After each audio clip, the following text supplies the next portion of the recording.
Bonjour à tous.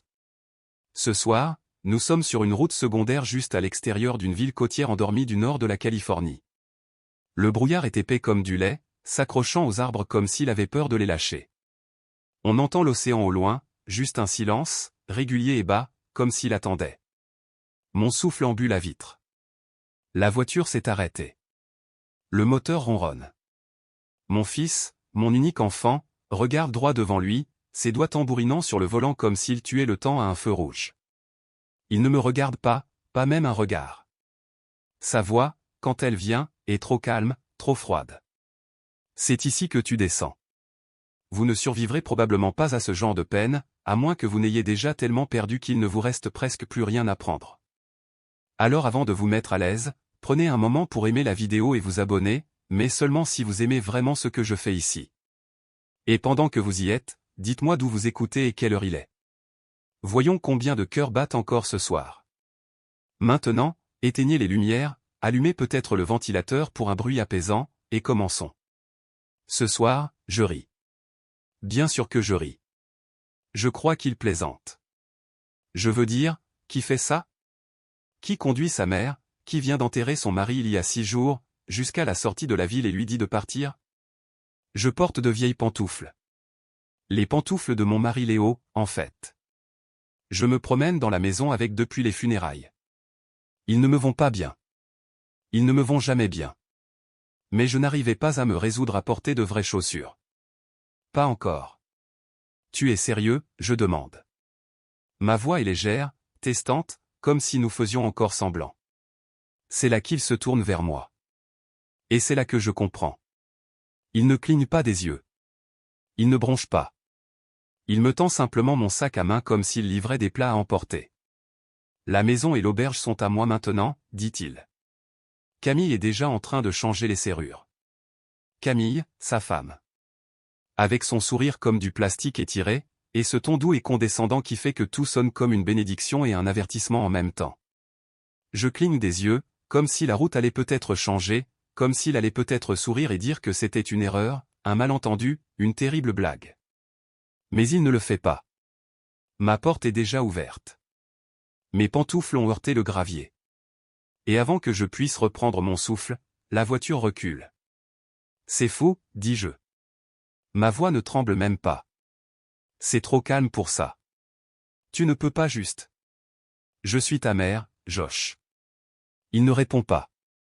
Il dit simplement par-dessus son épaule, tu trouveras. Tu trouves toujours. Et puis il est parti. Pas de valise. Pas de téléphone. Pas de forfait. Juste un sac à main, un manteau et le bruit des pneus sur la route mouillée qui s'enroule derrière lui comme de la fumée. Je ne pleure pas. Pas à ce moment-là. Je reste simplement là, le dos droit, la colonne vertébrale raide. Le vent a un goût de sel et de rouille.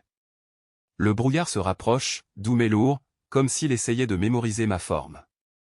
Je regarde ces feux arrière disparaître, et avec eux, 40 ans d'une vie que j'ai contribué à construire. Mais voici ce que mon fils n'a jamais compris. Il ne m'a pas laissé tranquille. Il m'a libéré. Il pensait qu'il me rejetait. Ce qu'il a réellement fait, c'est ouvrir une porte dont il ignorait l'existence.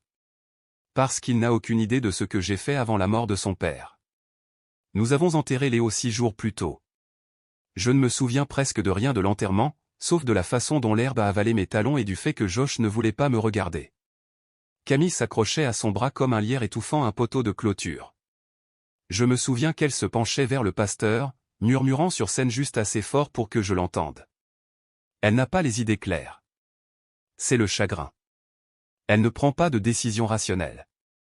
À l'époque, je pensais qu'elle essayait d'être douce.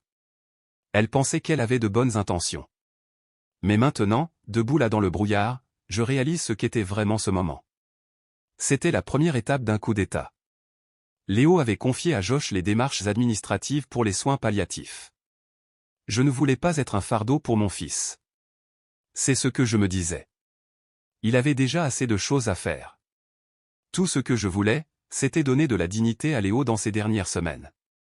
Mais quelque part entre les formulaires médicaux et les appels des assurances, quelque chose d'autre s'était glissé.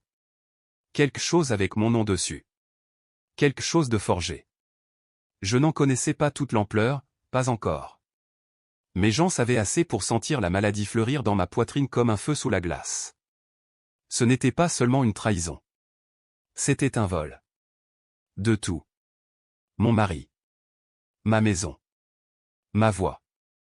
L'auberge que Léo et moi avons construite de toutes pièces, des mains tachées de peinture et des meubles d'occasion. L'endroit qui a commencé avec 2 chambres, une plaque chauffante et un tas d'espoir. Josh avait toujours été intelligent. Trop intelligent. Même lorsqu'il était petit garçon, il trouvait déjà des failles. Mais cette intelligence a pris de l'ampleur lorsqu'elle a été associée à Camille. Cette femme pourrait utiliser la politesse comme une arme. J'ai commencé à marcher. Je ne savais pas où. Je savais juste que je ne pouvais pas rester immobile. Pas dans ce brouillard. Pas dans ces pantoufles. Mes genoux me faisaient mal. Ma bouche était sèche. Mais j'ai marché.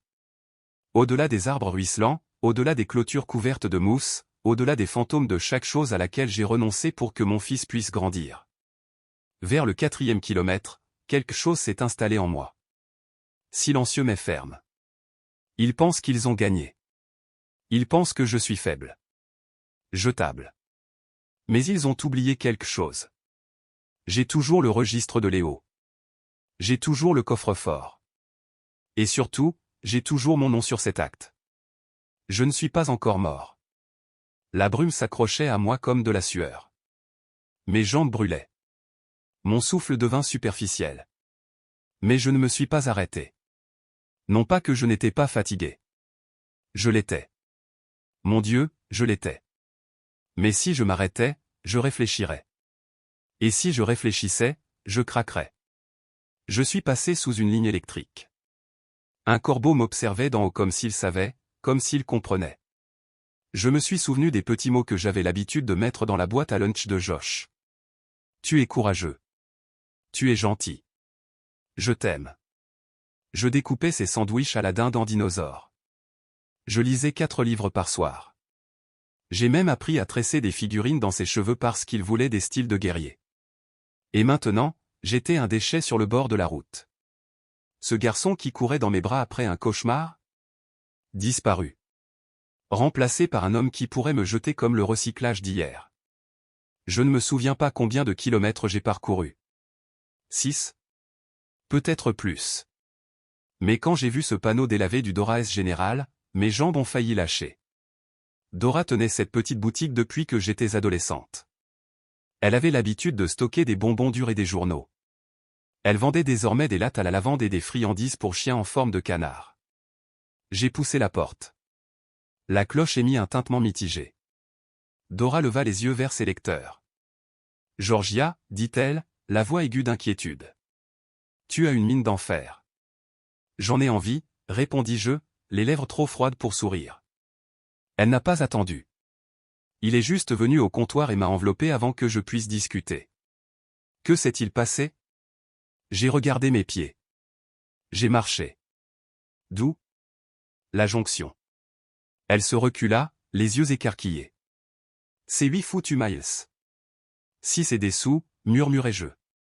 Elle m'a fait asseoir, m'a enveloppé dans une polaire et m'a mis dans les mains une tasse de café en polystyrène qui fumait comme le salut. Où est Josh? Ma gorge s'est serrée. Disparu. Elle s'est figée. Que veux-tu dire par partie? Je ne pouvais pas répondre. Pas encore.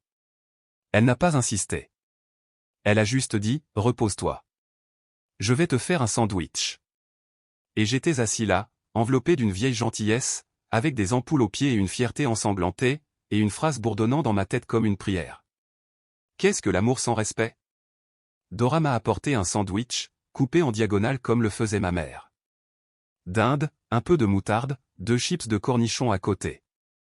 Elle ne m'a pas demandé si j'avais faim. Elle me l'a simplement donné comme si c'était la prochaine étape pour empêcher quelqu'un de s'effondrer. J'ai pris une bouchée avant même d'y penser. Le café était devenu tiède, mais il avait plus le goût de la sécurité que de la caféine.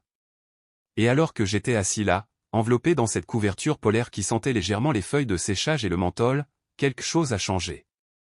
Quelque chose de subtil. Comme un nœud serré dans ma poitrine qui se relâche, juste légèrement. Qu'est-ce que l'amour sans respect? J'avais l'habitude de penser que l'amour était l'encre, quelque chose de solide, quelque chose qui vous maintenait en place pendant une tempête. Mais vous savez ce que font les ancres? Ils traînent. Ils s'enfouissent profondément. Et ils vous empêchent de bouger. Respect. C'est le vent dans vos voiles. C'est ce qui vous fait avancer. Et j'avais aimé Josh. Férocement. Complètement. Comme une mère est censée le faire. Mais quelque part en chemin, je l'ai laissé cesser de me respecter. Je me suis laissé épuiser par les petits sourires crispés de Camille et ses allusions pas si subtiles à mon ralentissement. Je les ai laissés prendre en charge les factures médicales de Léo sans demander où allait l'échec. Je me suis dit que c'était la flexibilité. Je me suis dit que c'était la confiance. Mais ce n'était pas le cas. C'était une reddition. Enveloppé dans cette couverture dans la petite boutique de Dora, les pieds qui me brûlaient et ma fierté qui saignait, j'ai finalement vu les choses pour ce qu'elles étaient. Je n'avais pas été généreux. J'avais été soigné. Dora m'a proposé de me conduire, quelque part, n'importe où. Je lui ai dit non. Je n'étais pas prête pour ce genre de gentillesse. Pas encore. J'ai appelé un taxi depuis son téléphone fixe. J'ai payé en espèces à partir de la réserve d'urgence que Léo m'a fait garder dans mon sac à main. Il a toujours dit qu'une femme ne devrait jamais être surprise sans un plan de secours. C'est drôle de voir comment ce conseil a perduré alors que tant d'autres choses m'ont échappé. Le chauffeur n'a pas posé de questions. Il m'a juste emmené sur l'autoroute jusqu'à un petit motel avec des néons clignotants et une machine à glace fissurée. Le genre d'endroit où les camionneurs dorment lorsque la route est verglacée. Pas charmant. Pas confortable. Mais anonyme. J'ai payé en espèces, signé un faux nom de famille et serré mon sac contre ma poitrine, comme s'il pouvait me tenir chaud. En entrant, la pièce sentait le vieux nettoyant au citron et les boiseries usées. La couette était en polyester rigide. La lumière au-dessus de la table de chevet bourdonnait faiblement, comme si elle cherchait à se souvenir comment briller. Je m'en fichais. Je me suis tenu au milieu de la pièce, j'ai laissé le sac à main glisser par terre et j'ai murmuré à voix haute pour la première fois depuis les funérailles, « Tu avais raison, Léo. » Et puis, plus doucement, comme si je le disais seulement au grain de poussière flottant dans l'air, j'ai ajouté, « J'aurais dû voir ça venir. » Le lendemain matin, j'étais assis au bord du lit raide du motel, emmitouflé dans une de ces serviettes rêches, les doigts crispés sur une tasse de café tiède du hall. Mes os me faisaient mal, mais pas seulement à cause de la marche. C'était une fatigue que le sommeil ne pouvait apaiser. C'est à ce moment-là que le souvenir m'est venu. Non invité, mais pas indésirable. Léo et moi, notre premier printemps à l'auberge. La terre nous collait encore aux ongles, nos mains étaient douloureuses à force de transporter des pierres. Nous avons planté 6 rosiers devant la maison, 2 rouges, 2 pêchés, 2 jaunes. Léo avait dit, il faut sentir une douce odeur en sortant de la voiture. La première impression compte. Ce jour-là, le soleil illuminait parfaitement ses cheveux argentés. Il riait. Josh était petit à l'époque, 7 ans peut-être, et courait après une balle verte sur la pelouse, octant de rire. C'était une bonne journée. Une journée parfaite, pour être honnête. Et maintenant, j'étais là. Assis dans un motel qui semblait avoir oublié l'époque de sa construction, me souvenant de nos rêves. Le brouillard ne s'était pas dissipé. Il était toujours épais, accroché aux vitres comme un souffle. Mais la lumière était plus vive. Un changement dans la grisaille. Pas vraiment de l'espoir, mais quelque chose. J'ai trouvé un menu à emporter dans le tiroir. Une Bible aussi. Et un paquet d'allumettes acheté chez un garagiste du coin. Je n'en avais pas besoin. Je les ai juste gardées un moment dans ma main, essayant de me souvenir de la dernière fois où je m'étais senti aussi anonyme. J'avais passé 4 décennies à incarner quelque chose, accueillir les invités, préparer des muffins à l'aube, plier des serviettes propres avec des sachets de lavande, griffonner des mots de bienvenue à la main. Une vie en mouvement. Maintenant, c'est le calme. Et le silence, il n'était pas assourdissant. Il était patient, comme s'il avait attendu. Plus tard dans l'après-midi, j'ai recommencé à marcher. Plus lentement cette fois, plus posément. Il y avait un parc juste en haut de la route, moitié gravier, moitié herbe mourante. 2 tables de pique-nique. Une balançoire qui semblait avoir rendu l'âme. Une jeune maman essayait d'enfiler un manteau matelassé à son tout petit. Elle avait l'air épuisée ou le genre de fatigue dont je me souviens. J'avais l'habitude de chanter des berceuses à Josh quand rien d'autre ne fonctionnait. J'inventais des berceuses sur des dragons qui voulaient juste des grottes tranquilles et des couvertures douces. Il se blottissait contre moi, les doigts dans mes cheveux, confiant que je pourrais réparer ce qui était cassé. Où est passé ce garçon? De retour au motel, j'ai retrouvé mon journal intime enfoui au fond de mon sac. Un journal en cuir que Léo m'avait offert à Noël 2 fois plus tôt. Il sentait encore le cèdre et l'encre. J'ai feuilleté les pages jusqu'à trouver la dernière chose qu'il avait écrite, un post-it glissé entre les feuilles. Ne te laisse pas écarter. Ton nom figure toujours sur l'acte de propriété. Son écriture, tremblante mais assurée. Son dernier message avant que tout ne s'éteigne. Et d'un seul coup, ce fut comme une éruption dans l'obscurité. Il savait. Même en mourant, il l'avait vu venir. Peut-être que moi aussi. Peut-être que je ne voulais tout simplement pas lui donner de nom. Mais maintenant, ça avait un nom, la trahison. Et ça avait un visage, celui de Josh. Cette nuit-là, je n'ai pas pleuré. Mais je suis resté allongé dans ce lit de motel, à fixer la tache d'eau au plafond, murmurant dans le silence. Tu me manques, Léo. Et après une longue pause. Je pense que je suis enfin prêt à faire ce que tu m'as dit de faire. Car ce n'est pas un seul instant qui m'a alerté. Il y en a eu des centaines doux, subtils, faciles à ignorer. La façon dont Josh a arrêté d'appeler à moins que quelque chose ne doive être réparé. La façon dont Camille a dit « tu dois être fatigué », comme si c'était une suggestion douce, alors qu'en réalité c'était une laisse. La façon dont elle a arrêté de m'appeler maman, a commencé à m'appeler Géorgie. Le changement de nom m'a fait plus mal que je ne l'avais jamais admis, non pas parce qu'il était froid, mais parce qu'il était intentionnel. Thanksgiving. Le dernier avant la mort de Léo. J'ai apporté la porcelaine de mariage ivoire avec des bords dorés. Camille a dit, peut-être que l'année prochaine, on devrait faire des assiettes en carton. Ce serait plus simple pour toi. J'ai ri. Je pensais qu'elle plaisantait. Elle ne l'était pas. Ce soir-là, Josh m'a dit que je préparais trop à manger. Camille s'est sentie sous pression. Pressée par la purée de pommes de terre. J'avais préparé le soufflé au maïs préféré de Camille. Elle n'y avait pas touché. Cette année-là, j'avais apporté des biscuits du commerce à Noël, toujours dans leur barquette en plastique. Et j'ai dit, merci. Je l'ai dit avec un sourire, parce que je faisais encore semblant. Pas plus. La nuit après avoir trouvé la note de Léo, celle concernant l'acte, je n'ai pas pu dormir. Non pas que j'avais peur. Cette partie s'était dissipée comme le brouillard matinal. Non. J'étais agité d'une autre manière. Comme si quelque chose s'était enfin mis en place. Comme si mes os se souvenaient qu'ils étaient toujours à moi. Je fixais le plafond du motel, le cœur battant lentement et régulièrement, et j'ai commencé à faire une liste dans ma tête. Pas une liste de chagrins d'amour. Pas cette fois. Une liste de preuves. Parce que les gens aiment parler de trahison comme d'une gifle soudaine. Mais la mienne est arrivée comme l'eau qui monte dans un sous-sol, centimètre par centimètre, jusqu'à ce qu'on baisse les yeux et qu'on réalise que nos chevilles sont mouillées. Puis nos genoux. Et puis toute notre vie est sous l'eau et on est toujours planté là, à essayer de se convaincre que ce n'est qu'une fuite. J'ai commencé par la dernière fois où Josh a proposé de gérer quelque chose. C'était après le diagnostic de Léo. Un cancer de la prostate de stade 3. J'étais submergé par la paperasse et le chagrin. Et Josh, il est intervenu. Tout sourire et voix douce. Laisse-moi m'occuper des factures, maman. Je vais tout simplifier. Garder tout organisé. Il avait l'air si sincère. J'avais tellement envie de croire que c'était de l'amour. Mais la facture de l'hospice ne correspondait pas. Les relevés bancaires ne correspondaient pas. Quand je lui ai demandé des informations sur les reçus, il a souri, mais ses yeux ne l'ont pas fait. Ne t'inquiète pas pour ça, a-t-il dit. C'est réglé. Et c'était le cas. Mais pas par lui. Camille m'offrait du thé à chaque fois que je venais lui rendre visite. Ça aussi, c'est fini.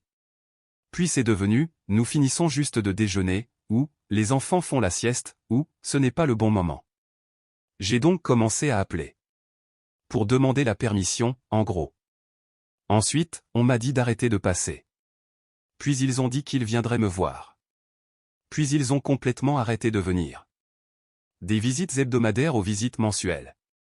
Du mensuel au peut-être le mois prochain. Je me suis adapté. Et encore adapté. Jusqu'à ce que je réalise que j'étais le seul à faire les ajustements. La semaine après les funérailles de Léo, j'ai demandé à Josh s'il voulait visiter l'atelier, les outils de Léo, sa boussole, les carnets qu'il tenait depuis les premiers jours de l'auberge. Josh fit signe de ne pas le faire point trop déborder. Camille sourit et dit, ne t'inquiète pas, Georgia.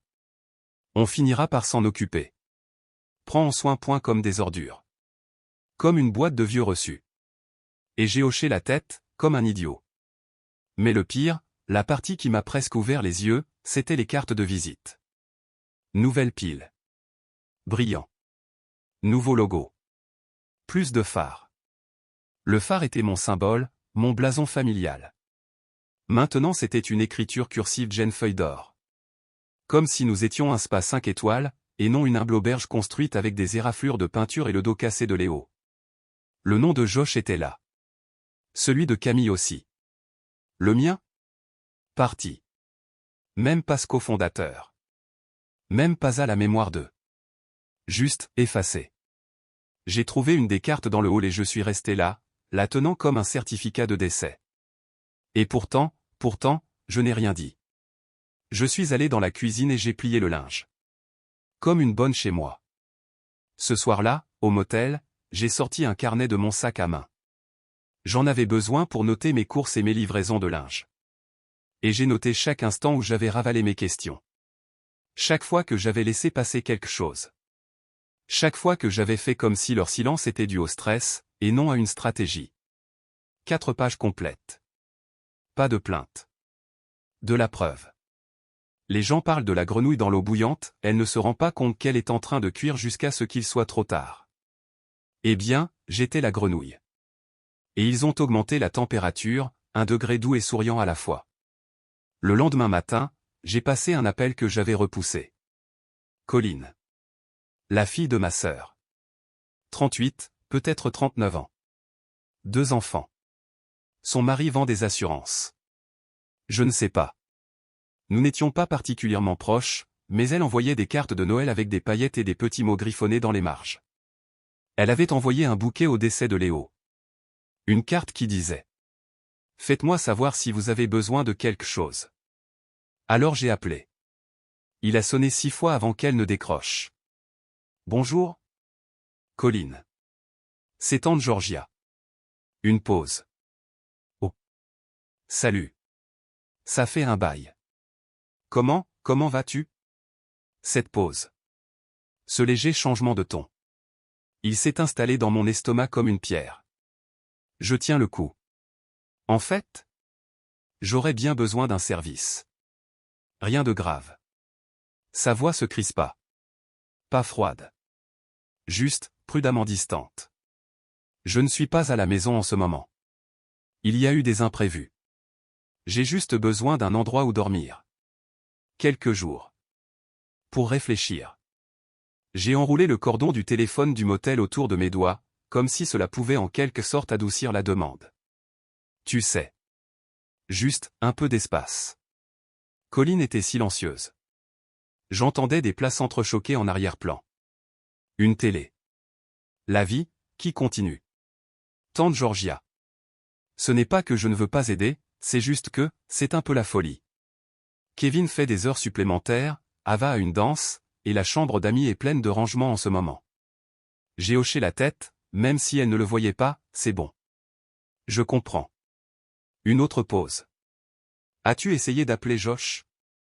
C'était là, le moment où j'étais censé retourner voir la personne qui m'avait poussé hors du bateau et lui demander un gilet de sauvetage. Je suis sûr qu'il ne pensait pas à ce qui s'est passé, ajouta-t-elle doucement. Bien sûr que non. Personne ne le pense vraiment, jusqu'à ce qu'il le fasse.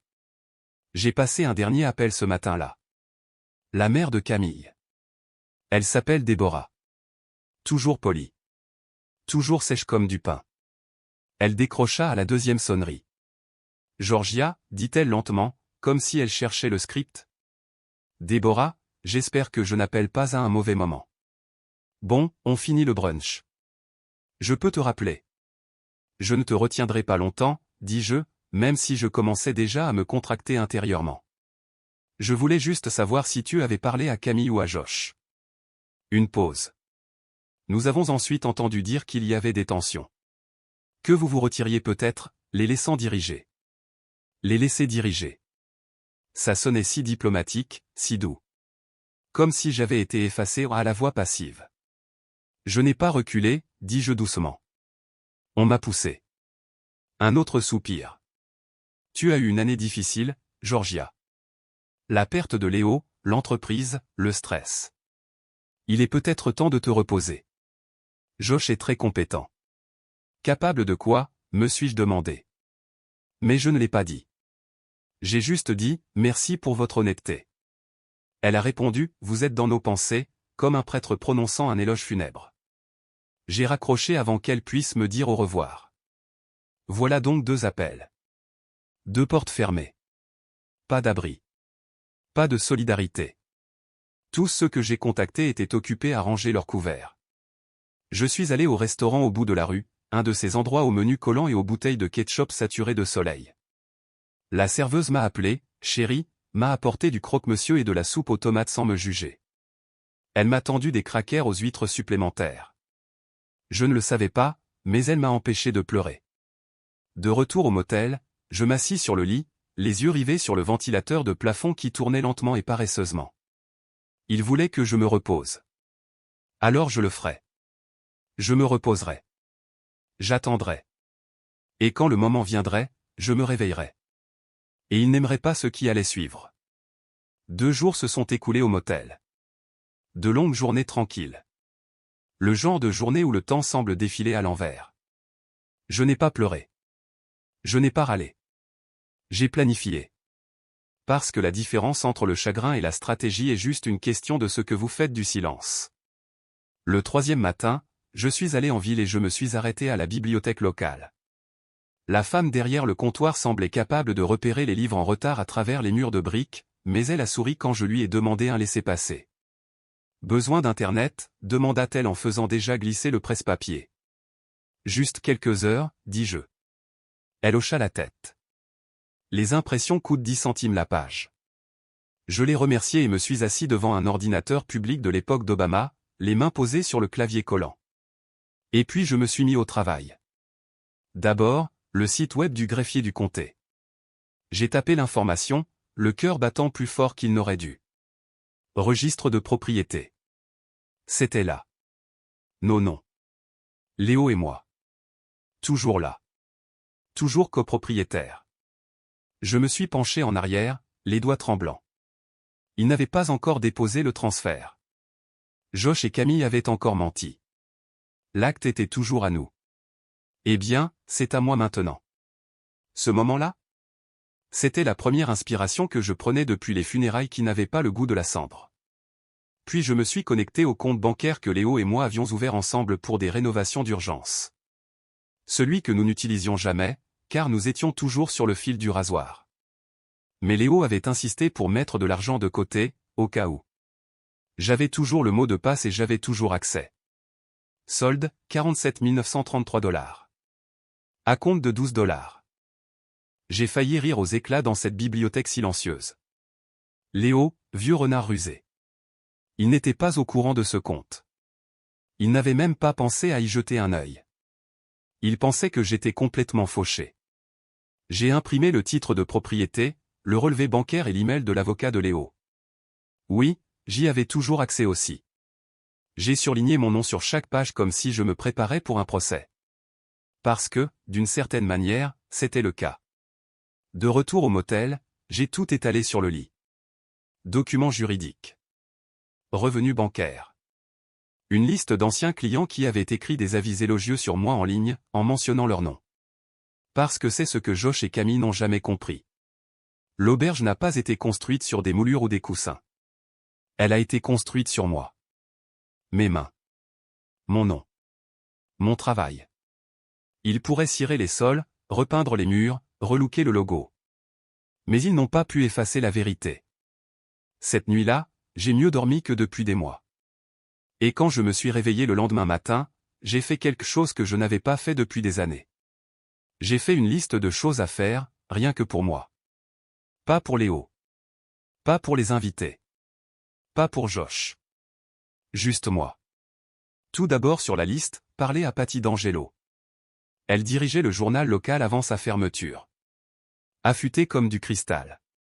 Elle avait toujours un appareil photo autour du cou et un don pour flairer les problèmes. Je ne l'avais pas vue depuis la cérémonie commémorative de Léo, où elle m'avait pris à part et m'avait dit « Si ces deux-là commencent à fouiner dans l'auberge, appelle-moi ». Je pensais qu'elle exagérait. En fait, elle était juste en avance. Elle m'a retrouvé au restaurant, dans la même cabine que j'avais fréquentée toute la semaine. Toujours aussi collante. Toujours familière.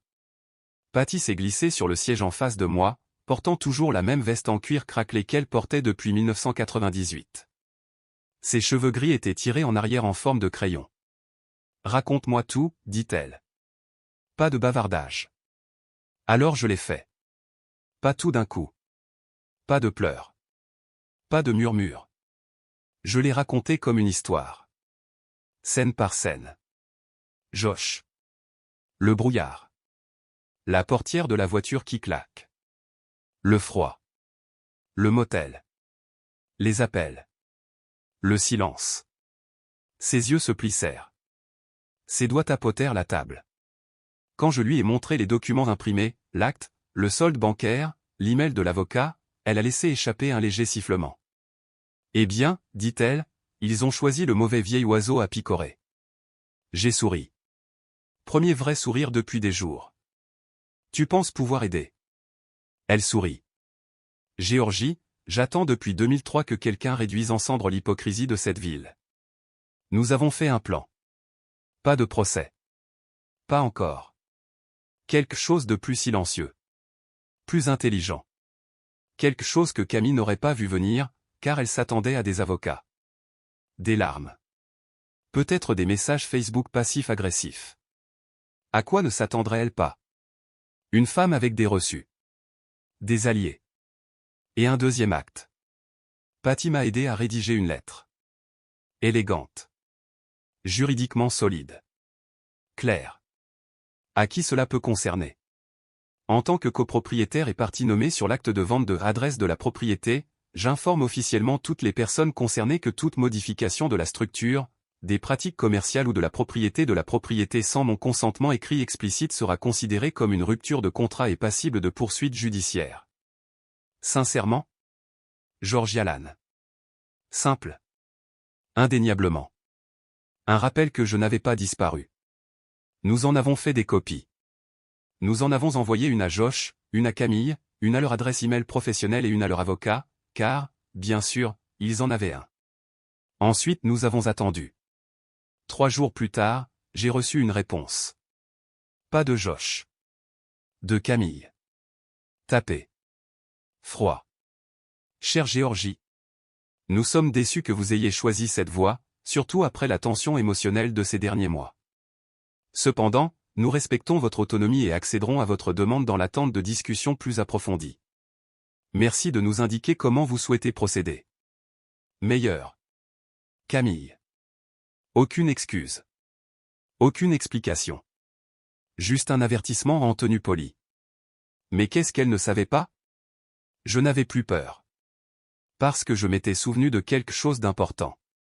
Camille est peut-être douée pour les jeux de puissance. Mais je suis meilleur avec les gens. Et j'avais encore un atout dans ma manche. Les invités. Les habitués.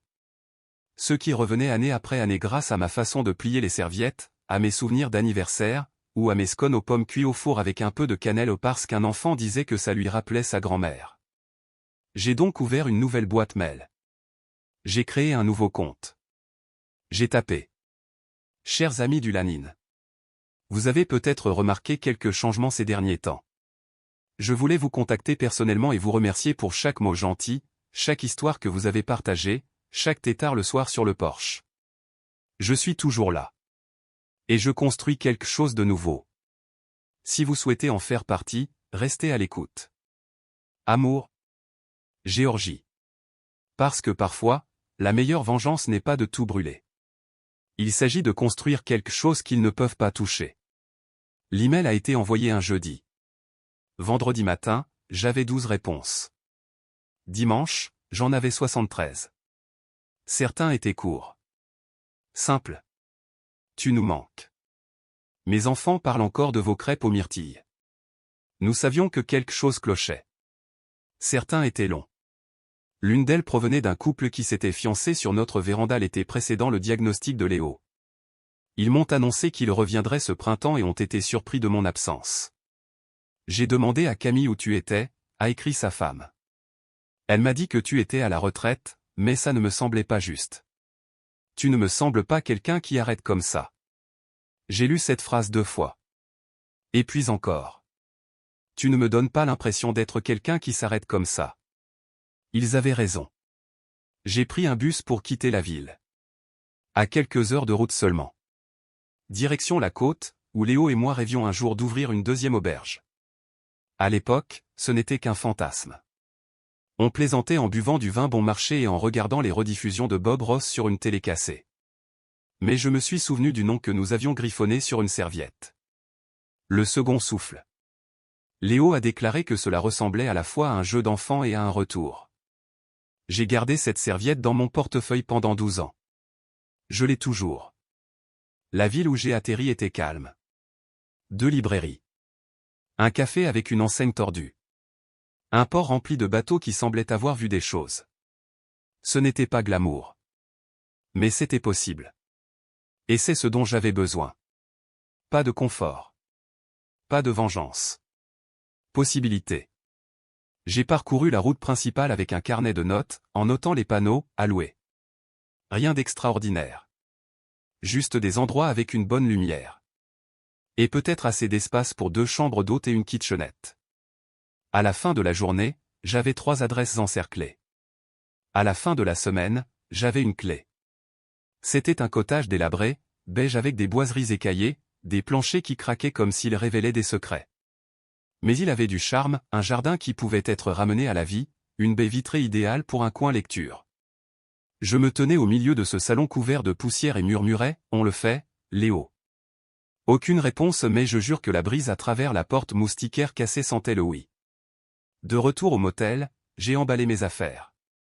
Dora avait déjà entendu la nouvelle apparemment, la nièce de Patty était plus rapide que les ragots eux-mêmes. Quand je suis passé pour lui dire au revoir, Dora m'a tendu un sac en papier rempli de scones, de sachets de thé et d'une flasque. À cause du stress, dit-elle. Je l'ai serré plus fort que je ne le voulais. Elle m'a juste tapoté le dos et a murmuré, « Tu leur survivras, Georgia. Tu le fais toujours. » Avant de quitter la ville, j'ai envoyé une dernière lettre. Manuscrit. Aucune copie. Cher Josh. Quand tu es né, j'avais peur de te laisser tomber. J'avais l'habitude de te tenir dans mes bras pendant que tu dormais, juste pour être sûr que ta poitrine continue de se soulever. J'ai fait des erreurs. Je le sais. Peut-être que j'ai trop donné. Peut-être que je ne t'ai pas assez demandé. Mais je n'aurais jamais pensé que tu me laisserais tomber. J'espère que tu découvriras qui tu es sans essayer de m'effacer. Ta mère. Géorgie P. PS. L'acte est toujours à mon nom. Le nouveau chalet n'avait pas de meubles, alors j'ai dormi sur un matelas pneumatique pendant un moment. Je me suis contenté d'un réchaud de camping et de céréales froides. Mais chaque matin, je balayais un peu plus la poussière, je frottais un peu plus les plaintes, je peignais un peu plus les boiseries. Et chaque soir, je répondais à davantage d'invités. Je leur ai dit que je n'étais pas parti, que je changeais simplement de code postal. Un couple m'a envoyé un chèque de $500. Pour vous aider à démarrer, ont-ils écrit. Votre gentillesse nous a aidés pendant notre divorce. Vous nous avez apporté la paix alors que nous ne la trouvions nulle part ailleurs. J'ai pleuré à cause de ça, non pas à cause de l'argent, mais parce qu'ils m'ont vu. La nouvelle s'est répandue. Pas rapide, mais stable. J'ai créé un site web. Je l'ai appelé Le Second Souffle. Comme la serviette. Comme le rêve. J'ai téléchargé quelques vieilles photos, la lumière du soleil sur le porche de la vieille auberge, un gros plan de Léo riant dans le jardin, moi tenant une tarte. J'ai commencé à prendre des réservations. Rien d'extraordinaire. Pas de service en chambre. Pas de spa. Juste un lit propre, une théière et une note manuscrite sur la table de nuit. Comme avant. Comme prévu. Camille m'a envoyé un autre email. Objet, clarification. Géorgie. Nous comprenons que vous avez déménagé et que vous prenez d'autres dispositions. Bien que nous apprécions vos contributions au Lanine, nous pensons qu'il est préférable que chacun avance de manière indépendante. Josh espère que tu trouveras la paix et le bonheur. Meilleur. Camille. Aucune excuse. Aucune reconnaissance de ce qu'ils ont fait. Mais je n'en avais pas besoin. Parce que voici ce que j'ai appris. Vous n'avez pas besoin que quelqu'un admette qu'il vous a blessé pour guérir. Il faut juste arrêter de saigner pour eux. Le premier invité à accent grave, le second souffle y arrivé un mardi. Une femme d'une 60aine d'années, voyageant seule. Divorcée.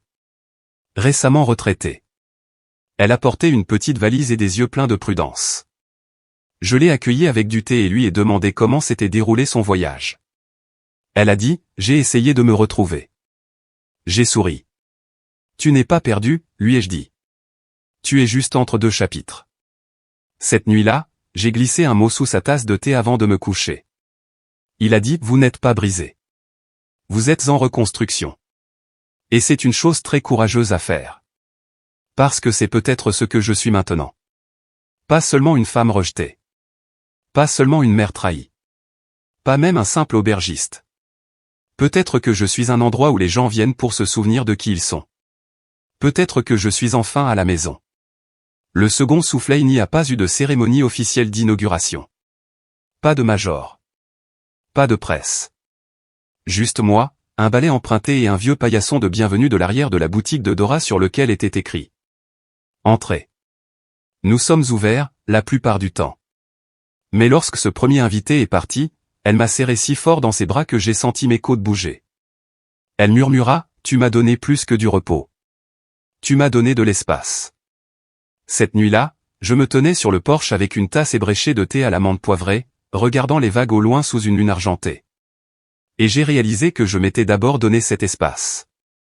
Les semaines suivantes passèrent comme un lever de soleil lent progressif, mais sûr. J'ai réparé des rideaux, cousu des thés d'oreiller à partir de vieux draps, utilisé du citron et du bicarbonate de soude pour frotter le vieil évier en cuivre jusqu'à ce qu'il brille presque. Chaque tâche m'a reconstitué, non pas en la femme que j'étais, mais en quelqu'un de plus sage, plus difficile à déraciner. Parce que lorsque tu as été rejeté, quand les gens que vous aimez le plus vous traitent comme un fardeau, vous avez deux choix, détruire ou reconstruire. Et j'avais choisi de construire. Les réservations ont afflué. Une nuit, un jeune couple en voyage de la dernière chance. Ils ont mangé en silence la première nuit, pleurant doucement le lendemain matin en prenant un café. Je leur ai laissé de l'espace et j'ai rafraîchi le pot. Que le silence soit une bonté, pas une punition. Quand ils sont partis, ils ont laissé un mot. Merci pour cet endroit d'où tombait. Une autre invitée, Jenna, 51 ans, artiste, a récemment perdu sa mère. Elle est restée une semaine, à peindre sur le porche, pieds nus, un thé à la main. Lors de sa dernière nuit, elle a demandé si elle pouvait laisser quelque chose derrière elle. Elle m'a tendu une toile. C'était une aquarelle de la baie vitrée au lever du soleil. Ma silhouette sur la chaise, tenant un livre. Elle a écrit au dos. Merci de me rappeler que les femmes n'expirent pas. De temps en temps, j'avais des nouvelles de quelqu'un de mon ancienne ville. Chuchotement, Camille essaie d'embaucher du personnel qu'elle ne peut pas se permettre. Avis sur la nouvelle auberge qui est froide ou trop corporative. Les invités mentionnent qu'ils ressentent quelque chose d'anormal. Je ne me suis pas réjoui. Parce que je savais maintenant que je n'avais jamais été qu'un simple nom sur les papiers. J'étais l'âme de cet endroit. Et ils avaient essayé de le voler sans jamais le comprendre. Un soir, Patty est venue nous rendre visite. Elle apporta une boîte de muffins et une pile de potins de petite ville suffisamment chaud pour faire bouillir du thé. Tu as entendu, dit-elle en souriant. Camille a essayé de déposer le logo du Lanine. Il s'avère que Léo l'avait déjà déposé. Sous ton nom. Elle a haussé les sourcils vers moi. J'ai tellement ri que j'ai failli laisser tomber les muffins. Apparemment, Léo avait fait plus dans mon dos que je ne le pensais. Cet homme avait discrètement assuré mon héritage alors que je pensais que nous nous contentions de plier des serviettes et d'aller à des rendez-vous chez le médecin. Même dans la mort, il veillait sur moi. Mais toutes les nouvelles n'étaient pas bonnes. Un jour, j'ai reçu une lettre. Aucune adresse de retour. Mais l'écriture me faisait mal au cœur. Josh. Il n'a pas appelé. Je n'ai pas envoyé de mail. Juste ça. Maman? Je ne sais pas ce que je pensais faire. Je ne sais pas ce que Camille t'a dit. Je sais juste que tu me manques. Je suis désolé. Je suis désolé pour tout. Josh. C'était court. Pas de détails. Pas de responsabilité. Mais c'était une fissure. Une fissure dans le mur entre nous. Et ça faisait mal de lire. Non pas que je n'étais pas reconnaissant. Mais parce qu'il est arrivé trop tard pour réparer les dégâts. Je suis resté assis sur le porche pendant un long moment après cela, tenant la lettre. Je me souviens du petit garçon qui se blottissait contre moi pendant les tempêtes. Le garçon qui a dit un jour, « Je veux t'épouser quand je serai grand parce que tu fais les meilleurs macaronis au fromage. » Ce garçon était parti. L'homme qui avait pris sa place m'avait enterré avec un sourire. Et maintenant, il voulait la résurrection. Je n'ai pas répondu. Pas encore. Parce que le pardon, ce n'est pas un changement. C'est un pont. Et il n'a même pas encore marché dessus. Mais voici la partie à laquelle je ne m'attendais pas. Je n'étais plus en colère. Pas de cette manière tranchante et tranchante. Ce que je ressentais, c'était de la distance. L'espace entre moi et la douleur. Et dans cet espace, quelque chose de nouveau avait pris racine. Liberté. Non pas parce que j'avais oublié, mais parce que j'avais dépassé la prison qu'ils avaient essayé de construire autour de moi. Une nuit, je suis sorti dans le jardin derrière le cottage. J'avais enlevé les mauvaises herbes, retourné la terre et planté 3 rosiers, un rouge, un pêcher, un jaune. Comme ceux que Léo et moi avons plantés dans la vieille auberge il y a toutes ces années. C'était ma façon de dire « je suis toujours là ». Et je m'en souviens. Le matin, une invitée a laissé une petite enveloppe sous son oreiller. À l'intérieur, une note. Je suis venu ici pour me reposer. Je suis reparti prêt à recommencer. Merci de m'avoir montré comment faire. Donc si vous écoutez ceci et que quelqu'un vous dit que vous êtes trop vieux, trop brisé, trop tard. Je veux que tu m'entendes. Tu n'as pas fini. Vous n'êtes pas une phase que l'on dépasse en grandissant. Vous n'êtes pas un meuble à donner, à emballer ou à mettre de côté. Vous êtes un chapitre qui est encore en train de s'écrire. Et peut-être juste peut-être que vos meilleures lignes sont encore devant vous. Il a dit, pas une seule larme jusqu'à ce que je sois assis sur ton porche. Il a pleuré pendant 10 minutes. Je ne me suis pas excusé une seule fois. Je lui ai juste tendu une couverture.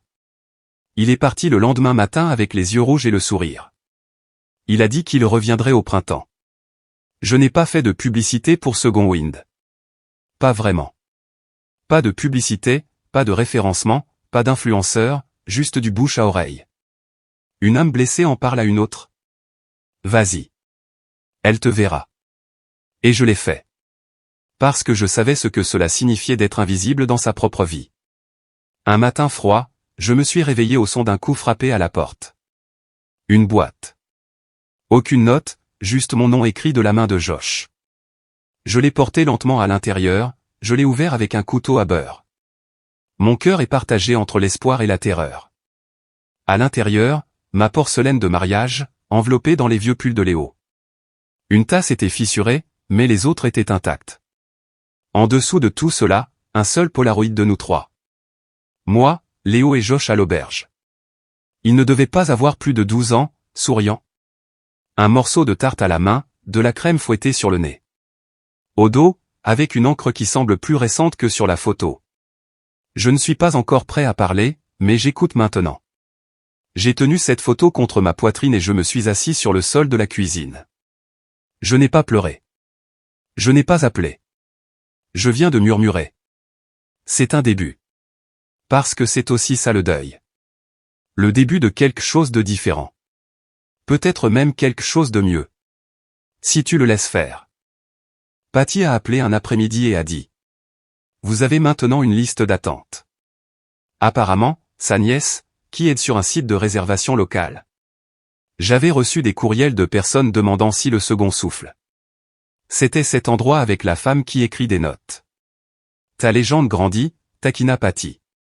Tu deviens un mythe urbain. J'ai ri. Tout ce que je fais, c'est être gentil, ai-je dit. C'est le mythe le plus rare de tous. Je ne pensais pas que je me sentirais à nouveau fier un jour. Après tout. Après avoir été chassé par mon propre sang. Laissé sur le bord de la route comme un vieux manteau dont personne ne voulait. Je pensais que la fierté était morte. Mais une nuit, assis près du feu, un invité s'est penché et a dit « Tu es la personne la plus vivante que j'ai jamais rencontrée. » Et juste comme ça, je l'ai ressenti à nouveau. Cette étincelle. Malgré ce qui m'est arrivé. Mais parce que j'avais choisi d'y survivre. Avec grâce et feu. Je garde un tiroir dans le bureau près de la baie vitrée. À l'intérieur, j'ai commencé à sauvegarder de petites choses. Notes des invités. Dessin. Une rose séchée du jardin. Une serviette avec l'écriture de Léo qui dit « Ralentis. Tu t'en sors bien. » Je l'appelle mon tiroir à preuve. La preuve que j'ai toujours de l'importance. La preuve que même lorsque les gens s'éloignent, ta vie ne s'arrête pas. Ça devient juste plus calme pendant un moment. Jusqu'à ce que tu te souviennes comment t'entendre à nouveau. La vérité, c'est que mon fils me manque. Je le ferai probablement toujours. Mais la femme que j'ai dû être pour rester proche de lui ne me manque pas.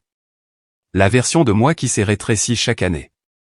Juste pour correspondre à leur image de ce que je devrais être. Cette femme est partie maintenant. Elle a été remplacée par quelqu'un de plus fort. Plus doux aussi. Mais de l'acier dans la colonne vertébrale. Quelqu'un qui sait que la paix ne dépend pas de qui reste. Il s'agit de savoir qui vous devenez quand ils partent. Hier soir, je me tenais dans le jardin au crépuscule. Les roses fleurissent à nouveau. Plein, riche et parfumé. Un invité est passé et a dit. Ils sentent comme à la maison. J'ai souri. C'est vrai, dis-je. Et je le pensais vraiment. Parce que ce que j'ai perdu.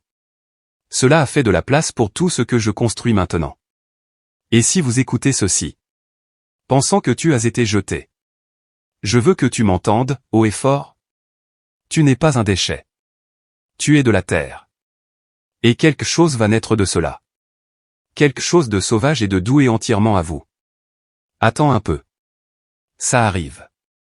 Il y a quelque chose que j'ai appris sur les débuts. Il ne commence pas au moment où la douleur cesse. Il commence lorsque vous choisissez d'arrêter d'expliquer votre blessure. Aux gens qui ne veulent pas le comprendre. Ce choix. C'est là que le pouvoir recommence. J'ai arrêté de raconter mon histoire aux gens qui penchaient la tête et disaient des choses comme « Mais c'est ton fils. » Ou pire. « Es-tu sûr de ne pas avoir fait quelque chose pour les repousser ?» Soyons clairs. J'ai fait tout ce que j'ai pu pour rester. Ils sont simplement partis plus vite que je ne pouvais les suivre. Le problème avec la perte de sa famille. Ton nom dans la bouche de quelqu'un. La place que vous occupiez dans une maison que vous avez construite. Ça ne casse pas tout d'un coup. Cela s'érode. Petite chose. Camille déplace vos tasses à tes préférés sur une étagère plus haute. Josh rit de ton souvenir comme si c'était juste une exagération. Une invitation à dîner qui se transforme en. En fait, on prendra juste quelque chose sur le chemin du retour. Vous ne remarquez pas les panneaux de sortie. Quand ils ressemblent à des gestes. Mais maintenant. Je vois chaque pas qu'ils ont fait. Et je ne cours plus.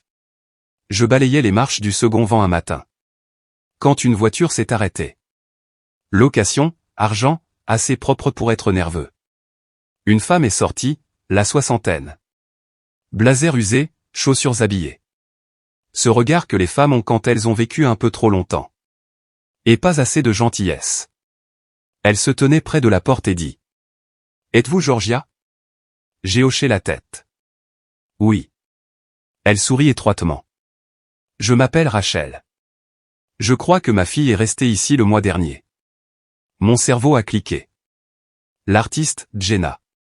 Elle l'a fait, ai-je dit. Belle femme.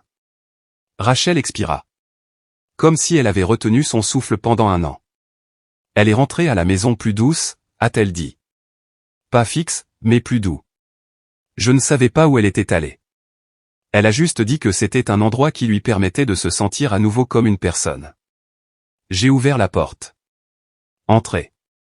Rachel est restée 3 nuits. Nous n'avons pas beaucoup parlé. Elle s'asseyait principalement dans le jardin. regardait le vent agiter les roses. Et regarda son thé comme si cela pouvait répondre à quelque chose. Avant de partir, elle m'a serré fort dans ses bras. Le genre de câlin qui dit « Merci » et « Je suis désolé » et « J'aurais aimé trouver ça plus tôt ». Elle a laissé une enveloppe sur la table de nuit. À l'intérieur, un chèque trop généreux. Et une note. Je n'ai pas pu la réparer. Mais tu l'as rendue à elle-même. C'est plus que ce que je pourrais jamais faire. Je suis resté longtemps avec celui-là. Parce qu'autrefois, c'était moi. En attendant que quelqu'un rentre chez lui. Seulement pour se rendre compte qu'il n'avait pas l'intention de le faire. Quelques jours plus tard, j'ai reçu un message vocal. Josh. Sa voix était rauque, hésitante. Je ne sais pas pourquoi j'appelle. Peut-être parce que je suis passé devant l'auberge aujourd'hui. Tes roses sont partis. Camille l'a pavé. Ils ont dit que les invités voulaient plus de stationnement. Je ne savais pas qu'elle ferait ça. Je viens de. Tu me manques. Je suis désolé, maman. J'ai écouté une fois. Puis je l'ai supprimé. Pas par dépit. Juste parce que je n'ai plus besoin d'excuses trempées de surprise. Camille n'a pas effacé ses roses. Josh l'a laissé faire. Il y a quelque chose que les gens oublient quand ils parlent de trahison. Ce n'est pas seulement l'acte. C'est le silence qui l'entoure. Comme si personne ne l'avait arrêté. La façon dont personne ne vous a demandé si vous alliez bien quand ils ont vu ce qui se passait. J'aurais pardonné 1000 choses. S'il m'avait juste regardé une fois et dit « Ce n'est pas bien ». Mais il ne l'a pas fait. Il s'en est allé. Et maintenant, il doit vivre avec le fait que j'ai construit quelque chose de mieux. Sans lui. Je marche parfois dans le second souffle la nuit. Vérifiez les serrures, éteignez les lumières. Et je murmure, merci. Au mur. L'air. Le silence. À Léo. À moi-même. Parce que j'ai appris que la guérison ne se résume pas toujours à la lumière du soleil et au rire. Parfois, j'ai l'impression de passer devant un miroir. Et aimer ce que tu revois. Un matin, j'ai trouvé une lettre glissée sous la porte. Pas de timbre. Juste mon nom à l'extérieur. À l'intérieur. Tu m'as sauvé. Et je ne pense même pas que tu le savais. J'allais quitter ce monde. Puis j'ai découvert ton histoire. Puis je suis venu ici. Et maintenant, je veux vivre assez longtemps pour devenir quelqu'un de gentil. Merci. Elle. Aucune adresse de retour. Aucune signature au-delà de cette seule lettre. Mais je me suis assis sur les marches. Et j'ai tenu ce papier comme si c'était quelque chose de sacré. Parce que c'était le cas. Cette lettre. C'est tout ce qu'ils ont essayé de me dire que je ne valais pas. Et maintenant, c'était à moi. J'ai une étagère dans cette chambre d'amis maintenant. Bordée de petits jetons que les gens laissent derrière eux. Un rocher peint.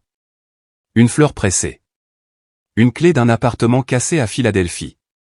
Les gens laissent des morceaux de leur passé comme des offrandes. Et je les honore tous. Parce que je sais ce que c'est. Porter quelque chose trop longtemps. Et finalement je l'ai posé. Camille a essayé de m'envoyer une fois une mise en demeure. Quelque chose à propos de l'utilisation de la marque familiale LAN. Patty lui a envoyé une réponse de ma part. 3 pages de long. Avec reçu. Acte. Livre d'or tamponné.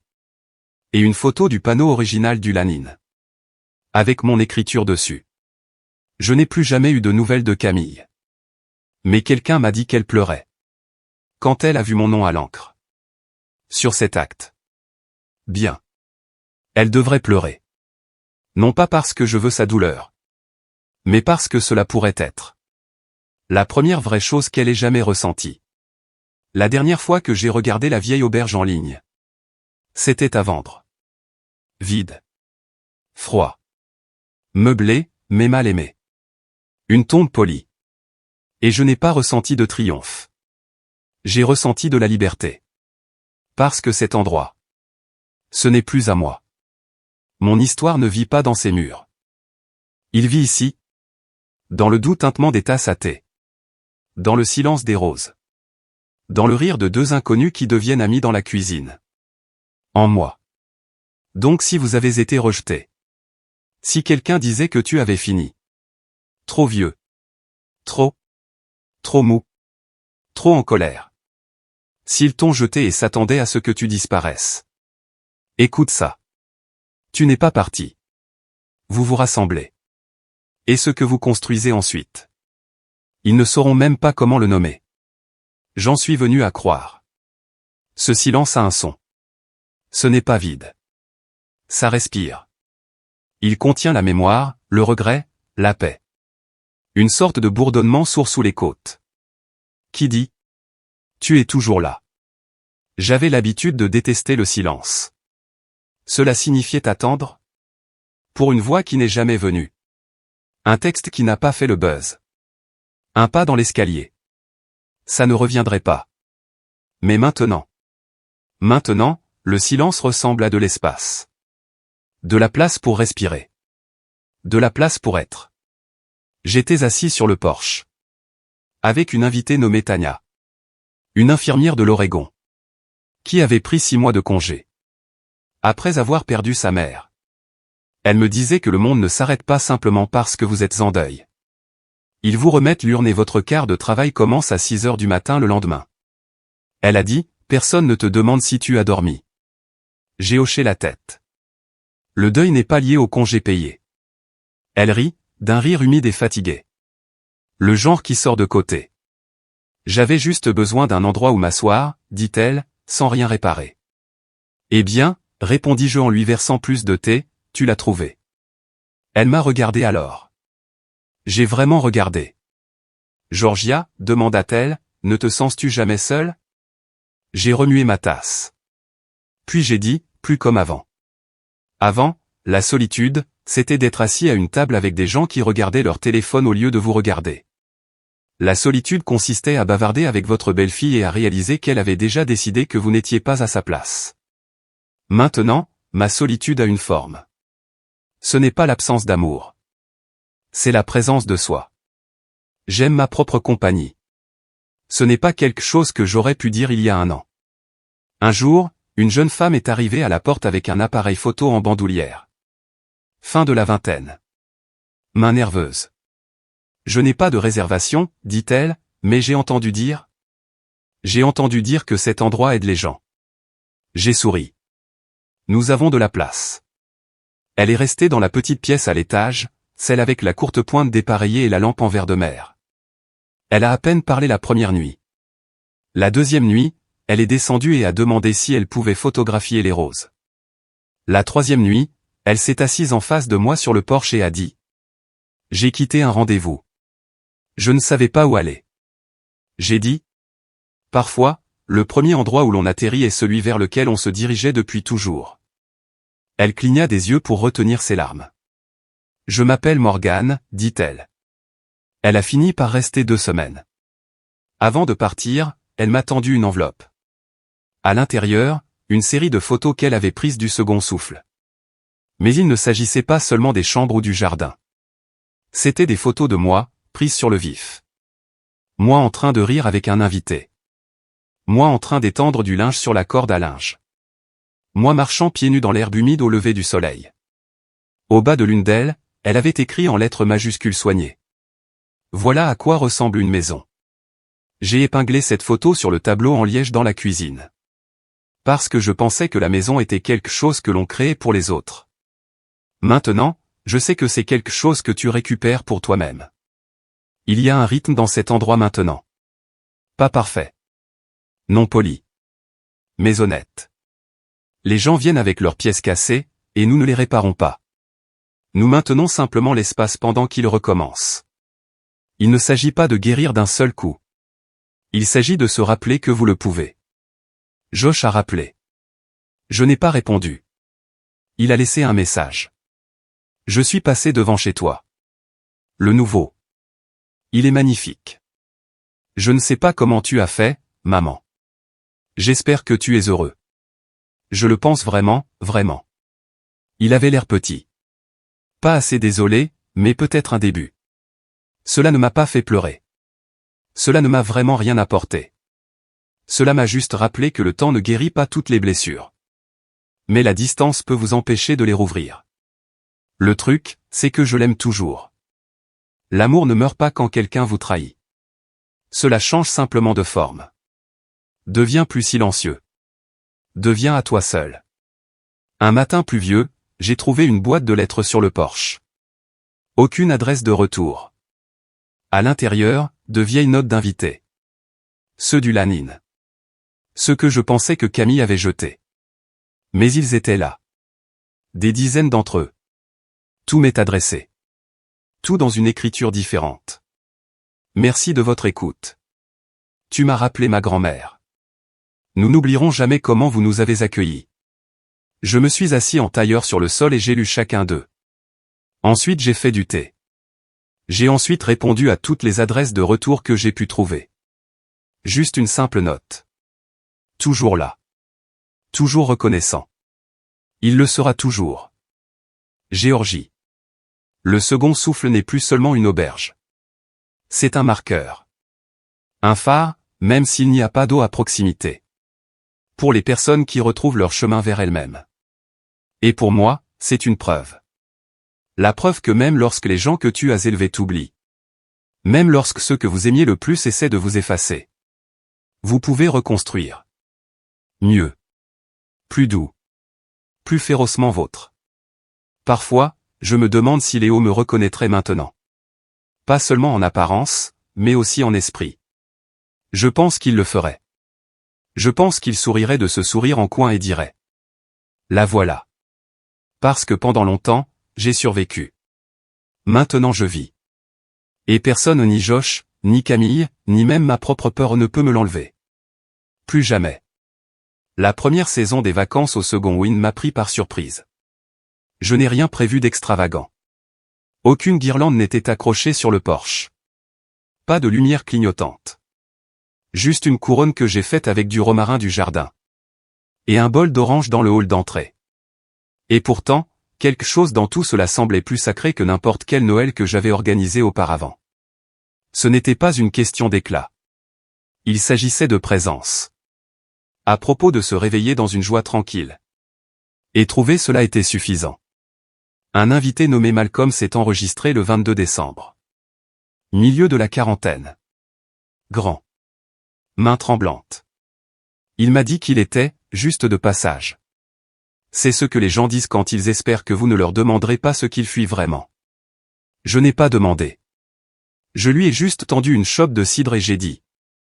Ici, on ne fait pas que passer. On fait plutôt des arrêts. Restez. Respiration. Il m'a regardé comme si je lui avais offert une carte d'un endroit qu'il pensait n'existait plus. Il est resté 5 nuits. Le matin de Noël, j'ai sorti une assiette de brioche à la cannelle. Juste 2. Assez pour celui qui est arrivé en premier. À 8 heures du matin, 6 invités étaient assis dans la cuisine en pyjama. En sirotant du café. Échanger des histoires sur de vieux chiens, des dindes brûlées. Et l'étrange confort d'être loin des traditions imposées. Malcolm a déclaré que c'était le premier Noël depuis 10 ans qu'il ne passait pas dans un bar d'hôtel. Je les ai tous regardés. Des étrangers devenus des compagnons silencieux. Et j'ai senti une chaleur dans ma poitrine qui n'avait rien à voir avec le four. Ceci, pensais-je. C'est ce qu'ils ont essayé de me prendre. Et pourtant, c'était bien là. Grandir à nouveau. Après le petit déjeuner, je me suis rendu au bord de la propriété où j'avais planté un petit arbre à feuilles persistantes. Léo a toujours voulu un vrai sapin de Noël dans la cour. Je ne pouvais pas lui donner ça quand il était en vie. Mais je le lui avais donné maintenant. J'ai accroché une cloche en argent à sa branche la plus haute. Cela tintait dans le vent comme un secret. Cet après-midi-là, un camion FedEx est arrivé. Je ne m'attendais à rien. Le chauffeur m'a remis une petite boîte. Aucune note. Mais l'adresse de l'expéditeur était celle de Josh. À l'intérieur, une boîte à musique. En bois. Sculptée à la main. Léo en avait acheté un dans un marché aux puces l'année où Josh avait eu 12 ans. Il était posé sur la commode de notre chambre. Je pensais qu'il était perdu, peut-être vendu, peut-être jeté. Mais c'était là. J'ai tourné la manivelle lentement. Il a joué Rivière de la Lune. Je me suis assis par terre avec la musique sur mes genoux, écoutant jusqu'à ce que la musique s'arrête. Ensuite, je l'ai mis sur la table de nuit à côté de mon lit. Non pas en signe de pardon, mais comme un souvenir qui m'appartenait désormais entièrement. Les gens me demandent parfois, doucement, prudemment, si jamais je me réconcilie avec Josh. Je leur dis la vérité. Je ne sais pas. Parce que l'amour ne fait pas disparaître la trahison. Cela signifie simplement que vous pleurez ce qui aurait pu être. Et puis décidez comment vous voulez vivre avec ce qui est réellement. Je suis encore en train de décider. Et c'est normal. En janvier, le second Wind avait une liste d'attente de 6 mois. Patty a appelé pour dire qu'un blog de voyage l'avait présenté. Après que quelqu'un ait publié une photo de notre jardin et les tagué. L'endroit où j'ai réappris à expirer. Je ne savais même pas ce qu'était un tag jusqu'à ce moment-là. Mais cela n'avait pas d'importance. Ce qui comptait, c'était que les gens venaient. Pas à cause d'une stratégie de marque intelligente. Mais à cause de ce qu'ils avaient entendu de quelqu'un qui avait besoin de ce que j'offrais. Pas de commodité. Pas la perfection. Autorisation. Pour se reposer. Ressentir. Pour être réel. Un après-midi de février, j'ai trouvé un jeune homme debout au bord de la roseraie. Jean. Flanelle. Une posture d'excuse. Il s'est retourné quand il a entendu mes pas. Josh. Il avait l'air plus vieux. Plus doux. Des yeux bordés d'une sorte de chagrin que je reconnaissais. Nous sommes restés là pendant 1 minute entière. Pas de mots. Puis il dit. Je ne suis pas venu pour réparer quoi que ce soit. Je voulais juste voir si tu étais aussi bien que les gens le disent. J'ai hoché la tête. Je suis. Une autre pause. Je suis content, a-t-il déclaré. Je le suis vraiment. Il fouilla dans la poche de sa veste et en sortit un morceau de papier plié. Je suis une thérapie. Ils disent que je devrais écrire davantage. Celui-ci était pour toi. Il me l'a donné. Pas avec impatience, juste avec humilité. Je l'ai pris. Mais je ne l'ai pas lu. Pas encore. Je n'entre pas, dit-il. Je sais. Il baissa les yeux vers la terre, puis me regarda à nouveau. J'avais tort sur tout. Et j'espère qu'un jour vous croirez que je vois ça. Puis il est retourné à sa voiture. Je n'ai pas pleuré. Je ne l'ai pas poursuivi. Je suis resté là, dans le jardin, longtemps après son départ. La note dans ma poche comme une pierre chaude. Plus tard dans la nuit, je l'ai lue. Ce n'était pas de la poésie. Ce n'était pas parfait. Mais c'était honnête. Et ça, c'est plus que ce que j'avais eu depuis des années. Je ne sais toujours pas ce qui va arriver ensuite pour Josh et moi. Mais je ne reste plus immobile. Je n'attends pas qu'une excuse fleurisse avant de recommencer à planter. Le second souffle est plein. Mon cœur aussi. Et même si la douleur ne disparaît jamais complètement, il a été remplacé par quelque chose de plus robuste. Quelque chose qui m'appartient. Si vous écoutez ceci et vous vous demandez s'il est trop tard. Trop tard pour recommencer. Trop tard pour reconstruire. Trop tard pour se sentir à nouveau comme une personne. Je veux te dire, ce n'est pas le cas. Tu n'es pas ce qu'ils ont laissé derrière eux. De toute façon, c'est toi qui t'élèves. C'était à nouveau le printemps. Les roses se réveillaient, têtues et douces.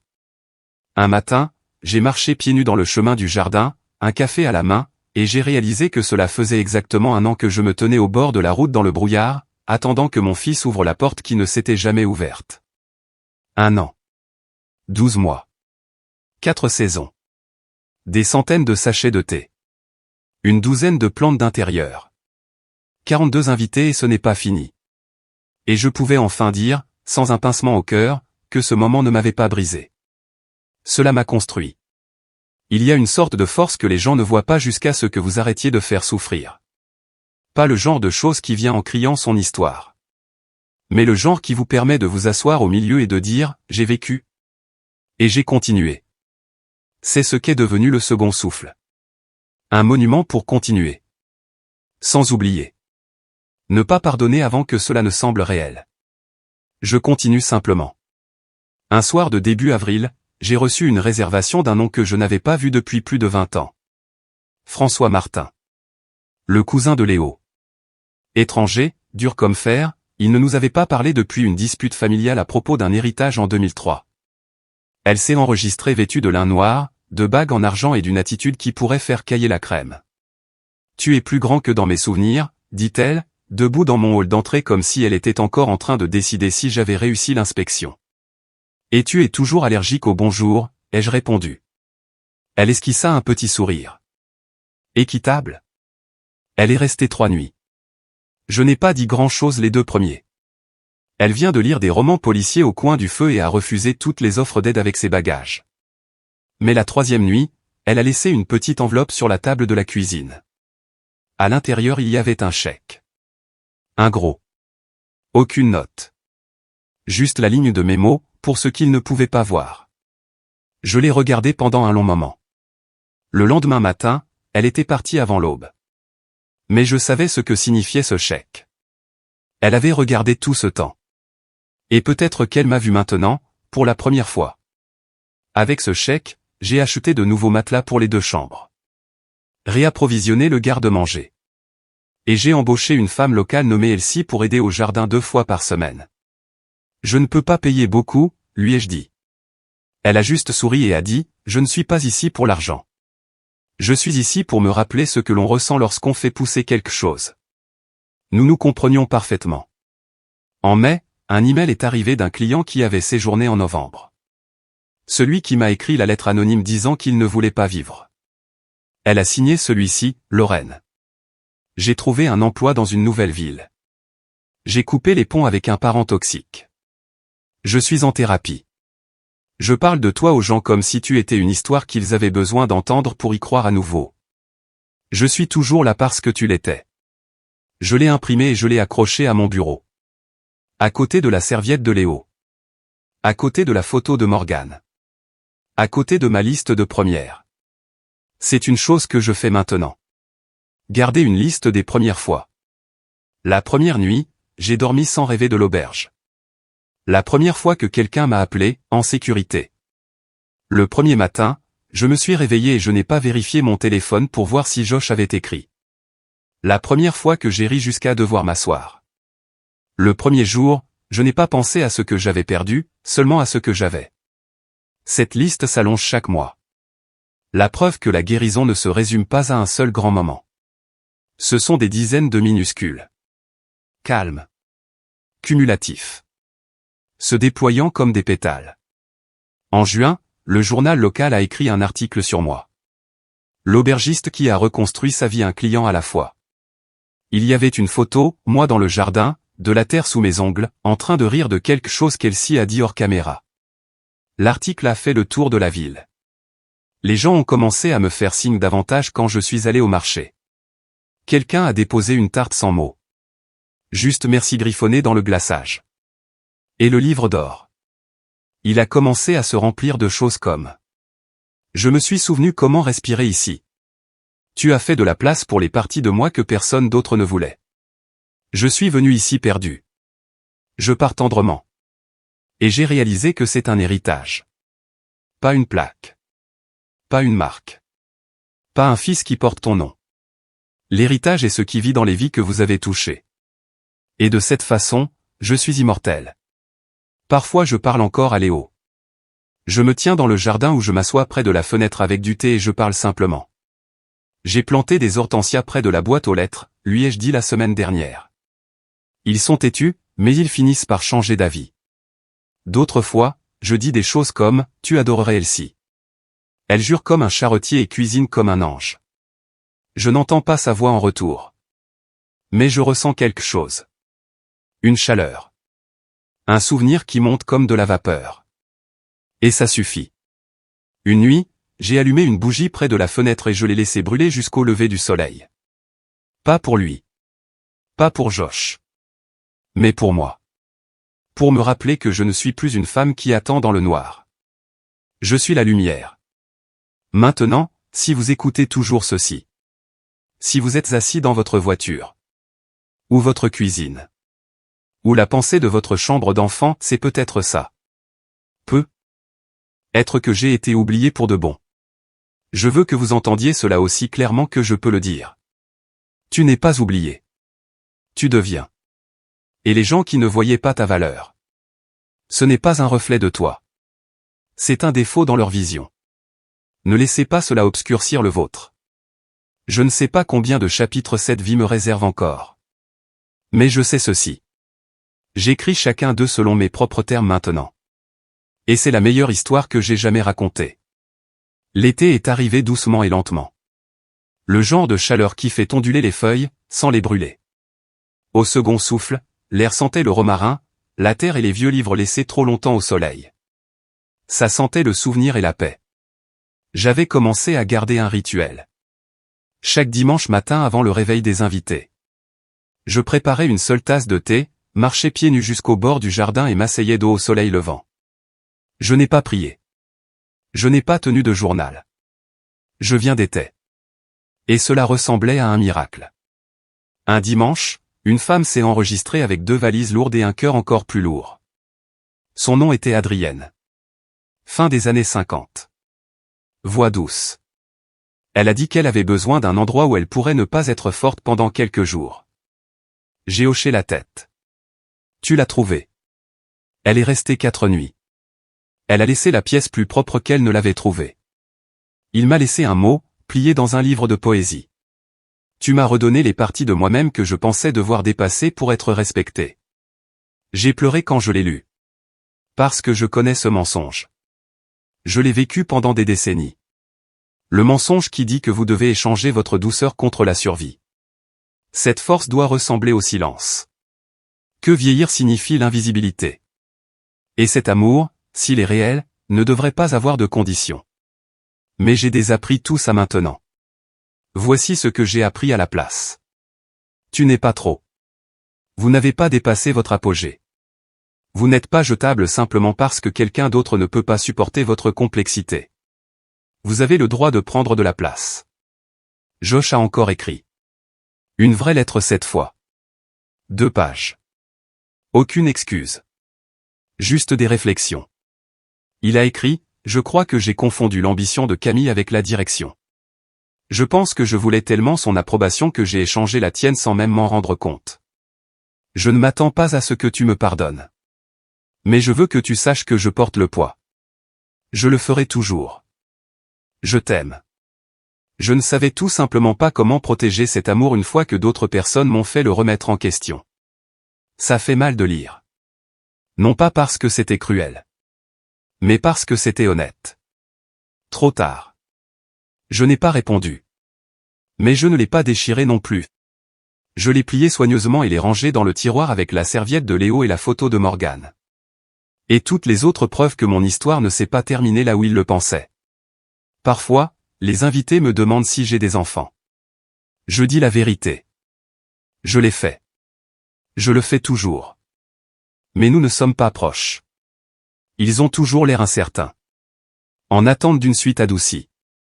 Je ne le donne jamais. Parce que certaines distances sont faites pour être respectées, même celles qui font mal. Un matin, j'ai organisé un petit déjeuner pour les invités qui ne voulaient pas partir tout de suite. La cuisine sentait la cardamome et le zeste d'orange. La porte moustiquaire grinçait juste comme il faut. Une brise s'est levée et quelqu'un a dit, on dirait que le monde est gentil ici. J'ai regardé autour de la table. Différents visages. Différentes histoires. Et j'ai pensé, le monde n'est pas devenu gentil. J'ai simplement arrêté d'accueillir la méchanceté dans mon cœur. Un écrivain d'un petit podcast est venu séjourner en août. Elle travaillait sur une série sur les femmes qui recommencent leur vie après 50 ans. Voudrais-tu un jour partager ton histoire, demanda-t-elle lors de sa dernière soirée. Je lui ai dit que je l'avais déjà fait. Elle avait l'air confuse. Alors j'ai fait un geste autour de nous. La roseraie. La balançoire de porche usée. La pile de notes manuscrites. Le silence qui a fait place au souffle. C'est mon histoire. Pas de hashtag. Pas de contrat de livre. Juste une vie qui est redevenue belle. Si tu es toujours avec moi. Peut-être que vous écoutez lors d'une promenade tranquille. Ou seul dans une cuisine qui était autrefois plus bruyante. Peut-être que quelqu'un que vous aimiez s'est détourné. Et tu essaies de comprendre ce qu'il reste de toi maintenant. Laisse-moi te dire quelque chose que j'aurais aimé que quelqu'un me dise. Tu es la chose qui dure. Pas leur rejet. Pas les mensonges qu'ils t'ont fait avaler. Pas la culpabilité qui a essayé de se greffer à ta colonne vertébrale. Toi. Ton rire. Ton souffle. Votre café du matin, vos pieds fatigués et votre douce force. C'est ce qui reste. Je n'ai plus besoin d'être mère pour me sentir épanoui.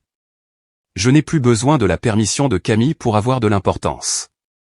Je n'ai plus besoin d'expliquer pourquoi je suis parti ou pourquoi j'ai reconstruit. Parce que je ne suis pas parti. Je suis resté. Et je ne me suis pas effondré. J'ai fleuri. Le second vent a maintenant une nouvelle salle. Elsie et moi avons transformé l'ancien hangar à outils en coin de méditation. C'est à peine assez grand pour une chaise, une étagère et une plante. Mais les gens adorent ça. Ils restent assis là pendant des heures. Certains pleurent. Certains écrivent des lettres qu'ils n'envoient jamais. Certains respirent juste. Je n'y vais pas souvent. Mais quand je le fais, je laisse quelque chose derrière moi. Une citation. Une fleur pressée. Un rappel. Tu n'es pas brisé. Tu deviens. Je ne sais pas si Josh reviendra un jour sur cette route. Je ne sais pas si Camille comprendra un jour les dégâts qu'elle a causés. Je ne sais pas si la douleur disparaîtra complètement un jour. Mais je sais ceci. Je me réveille chaque jour dans ma propre vie. Ne pas survivre. Ne pas attendre. Vie. Et ça. C'est tout. Si jamais vous vous sentez perdu. Venez ici. Venez au porche avec la marche cahoteuse. Le jardin qui fleurit de toute façon. Les chambres qui se souviennent de comment vous accueillir. Tu me trouveras. Probablement pieds nus. Probablement un bourdonnement. Probablement couvert d'épines de rose. Et je te donnerai une tasse et je te dirai. Respirez. Tu as réussi. Parce que tu l'as fait. Tu es toujours là. Et vous ne faites que commencer.